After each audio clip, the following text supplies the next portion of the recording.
ಮನೆ ಮಾತಾದ ಕಲಾವಿದ ಚಂದ್ರಶೇಖರ್ ಸಿದ್ದಿ ಆತ್ಮಹತ್ಯೆ ಮಾಡಿಕೊಂಡಿದ್ದ.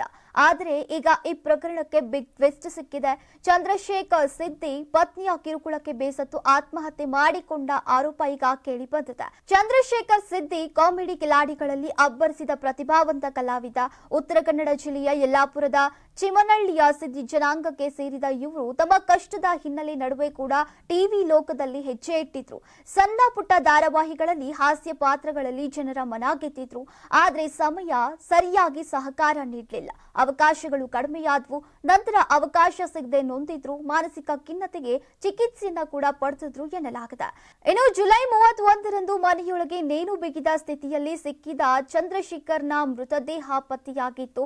ಆತ್ಮಹತ್ಯೆಗೆ ಕಾರಣ ತಿಳಿಯದ ಕುಟುಂಬದವರು ಕೂಡಲೇ ಪೊಲೀಸರಿಗೆ ದೂರನ್ನ ನೀಡಿದ್ರು. ಆದ್ರೆ ಈಗ ಮೂಕ ಸಾಕ್ಷಿಯಂತಿರುವ ವಿಡಿಯೋ ಒಂದು ಈಗ ವೈರಲ್ ಆಗಿದೆ.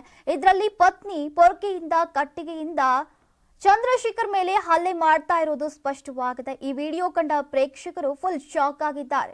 ದಂಪತಿ ಕಲಹವೇ ಆತ್ಮಹತ್ಯೆಗೆ ಕಾರಣ ಅಂತ ಪ್ರಾಥಮಿಕ ತನಿಖೆಯಿಂದ ಗೊತ್ತಾಗಿದೆ. ನಾನು 86 kg ಇದ್ದವಳು 71 kg ಬಂದಿದ್ದೀನಿ. ವಯಸ್ಸಾದ್ಮೇಲೆ ಸ್ಮಾರ್ಟ್ ಆಗಿ ಕಾಣ್ತೀರಾ ಅಂದ್ರೆ ಜಿನ್ನಿ. 126 kg ವೇಟ್ ಇದ್ದು ನಾವು ಈಗ 114 kg ಲೆಕ್ಕ ಬಂದಿದ್ದೀವಿ. ಯಾವುದೇ ಸೈಡ್ ಎಫೆಕ್ಟ್ ಆಗಿಲ್ಲ. 84ರಿಂದ 50 kg ಬಂದೆ. ಆಮೇಲೆ ಸಣ್ಣಗೆ ಫಿಟ್ ಆಗಿದ್ದೀನಿ. ಅದಕ್ಕೆ ನಾನು ಯೂಸ್ ಮಾಡ್ತಾ ಇರೋದು ಜೀನಿ ಸ್ಲಿಮ್.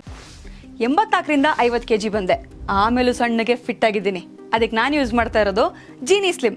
ಸಣ್ಣ ಆಗಕ್ಕೆ ಜೀನಿ ಸ್ಲಿಮ್ ಯೂಸ್ ಮಾಡದೆ ಹೆಲ್ದಿನೂ ಅದೇ. ನೀವು ಸಣ್ಣ ಆಗ್ಬೇಕಾ, ಹೆಲ್ದಿ ಆಗ್ಬೇಕಾ? ಹಾಗಿದ್ರೆ ಜೀನಿ ಸ್ಲಿಮ್ ಯೂಸ್ ಮಾಡಿ. ಸಣ್ಣ ಆಗೋದಕ್ಕೆ ಯಾವುದೋ ಪ್ರಾಡಕ್ಟ್ ಹೇಳ್ತಾ ಇದ್ದಾಳೆ, ಏನಾದರೂ ಸೈಡ್ ಎಫೆಕ್ಟ್ಸ್ ಇದೆ ಅಂತ ಯೋಚನೆ ಮಾಡ್ತಾ ಇದ್ದೀರಾ? ಖಂಡಿತ ಇಲ್ಲ. ಯಾಕಂದ್ರೆ ಇದು ಕೆಮಿಕಲ್ ಫ್ರೀ. ಸಣ್ಣ ಆಗಬೇಕು ಅಂದರೆ ಜೀನಿ ಸ್ಲಿಮ್ ಯೂಸ್ ಮಾಡಿ. ಹೆಚ್ಚಿನ ಮಾಹಿತಿಗೆ ಕೆಳಗೆ ಡಿಸ್ಪ್ಲೇ ಆಗ್ತಿರೋ ನಂಬರ್ಗೆ ಕಾಲ್ ಮಾಡಿ.